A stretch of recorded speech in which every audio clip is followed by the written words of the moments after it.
Hello, আসসালামু আলাইকুম সবাইকে। আয়শা নাজমুল পেজে সবাইকে স্বাগতম।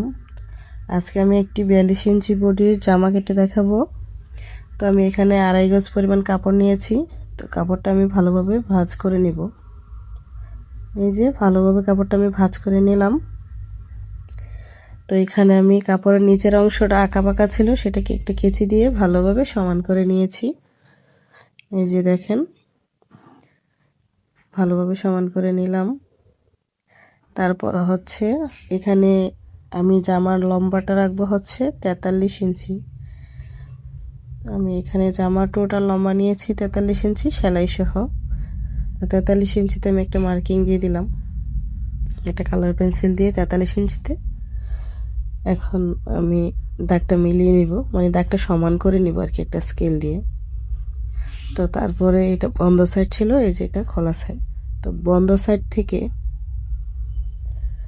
আমি জামার পরিমাণ নেব 6.5। তো গলার জন্য আমি 2.5 ইঞ্চিতে একটা মার্কিং দিব। এখানে মুহুরি লম্বা নেব হচ্ছে 7 ইঞ্চি, পুটের চেয়ে 1/2 ইঞ্চি বেশি। তো আমি একটা স্কেল দিয়ে দাগটা মিলিয়ে নিলাম। তো এখন আমি সাইড ফাড়া প্লাস বডি, তারপর হচ্ছে কোমরের মাপটা নিব। তো এখানে আমি সাইড ফাড়ার 21 ইঞ্চি নিলাম, ওপর থেকে 21 ইঞ্চি পরিমাণ। এখানে একটা দাগ টেনে নিলাম। এখন আমি বডি থেকে সাইড ফাড়া পর্যন্ত যতটুকু হয় তার অর্ধেকে একটা মার্কিং দিয়ে দেব। দেখেন আমি একটা লম্বায় দাগ টেনে নিলাম। এখন আমরা নিব হচ্ছে মুহুরির মাপটা এখানে 1.5 ইঞ্চি পরিমাণ ধরে, তারপর এটা হচ্ছে শেপটা দিতে হবে। এখন আমরা বডির জন্য এখানে 11 ইঞ্চি নিব, যেহেতু আমি এটা 42 ইঞ্চি জামা বানাবো। বডির থেকে 1 ইঞ্চি বেশি নিয়েছি। এই যে 1 ইঞ্চি পরিমাণ বেশি নিলাম সেলাইয়ের জন্য। তারপর হচ্ছে আমরা এখানে পেটের মাপ নিব, এখানে বডির চেয়ে 1 ইঞ্চি কম নিলাম, তারপর সেলাইয়ের জন্য 1 ইঞ্চি বেশি। এখানে সাইড ফাড়া, এখানে আমি হিপের মাপ নিব, তো সেই জন্য এখানে আমি বডির থেকে 1 ইঞ্চি পরিমাণ বেশি নিয়ে নিয়েছি। সেলাইয়ের জন্য নিলাম আরও এক্সট্রা 1 ইঞ্চি। এই যে আমি একটা শেপ কাট দিয়ে দাগটা মিলিয়ে নিব। এই যে ভালোভাবে দাগটা মিলিয়ে নিলাম। এখন আমি মুহুরির রাউন্ড শেপটা দিয়ে দিব। তো 1.5 ইঞ্চি থেকে আসলে আমি যে 7 ইঞ্চি পরিমাণ মুহুরির লম্বা নিয়েছিলাম এর অর্ধেক থেকে তারপর হচ্ছে এটা মিলিয়ে নিব। এই যে আপনাদের সুবিধার্থে দেখিয়ে দিলাম। আমি রাউন্ড শেপটা দিয়ে দিব। এখানে আমি কাঁধের জন্য 1/2 ইঞ্চি ডাউন একটা মার্কিং দিলাম। এর ঘেরের মাপ নিব হচ্ছে 16 ইঞ্চি, 16তে একটা মার্কিং দিয়ে দিব। এখন হিপের থেকে একটা শেপ কাট দিয়ে দাগটা মিলিয়ে নিব। এই যে এক্সট্রা আরও 1 ইঞ্চি নিলাম সেলাইয়ের জন্য।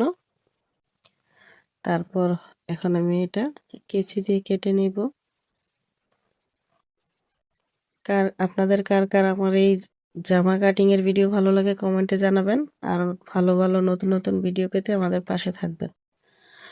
আর ভুল ত্রুটি হলে ক্ষমা করবেন। এখন আমি বডিতে, হিপে, তারপর কোমরে একটা টিক মার দিয়ে রাখবো। তারপর এখানে আমি কাঁধের জন্য যে 1/2 ইঞ্চি পরিমাণ ডাউন দিয়েছিলাম সেটাও কেটে নিলাম। এই যে গলার মার্কিংয়ে আমি একটা টিক মার দিয়ে দিলাম।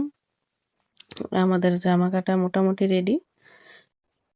এখন আমি নিচের গেটটা 1/2 ইঞ্চি পরিমাণ রাউন্ড দিয়ে কেটে নিব। এই যে আমার জামা কাটা কমপ্লিট। এখন আমি কাটবো হচ্ছে জামার হাতা। তো এখানে আমি জামার হাতার জন্য কাপড়টা ভালোভাবে ভাঁজ করে নিলাম। এই যে হাতার কাপড়টা ভালোভাবে গুছিয়ে নিয়েছি। এখানে হচ্ছে আমি হাতা লম্বা দিব 9 ইঞ্চি। আমি সেলাইয়ের জন্য এক্সট্রা 2 ইঞ্চি পরিমাণ কাপড় রেখে ভাঁজ করে রেখে তারপর হচ্ছে হাতা লম্বার মাপ নিলাম, 9 ইঞ্চিতে মার্কিং করে দিলাম।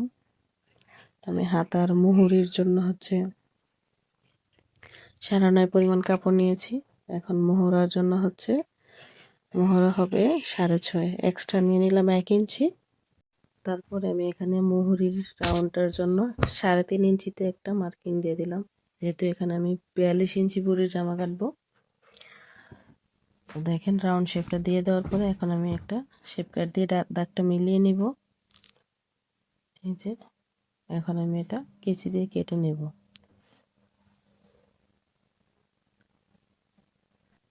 এই তো আমার জামা প্লাস জামার হাতা কাটা কমপ্লিট। তো এখানে একটু বাঁকা কাপড় ছিল, এটা কেটে নিলাম। ধন্যবাদ সবাইকে, ভালো থাকবেন। সকলের জন্য দোয়া ও ভালোবাসা রইল। আসসালামু আলাইকুম। ধন্যবাদ সবাইকে।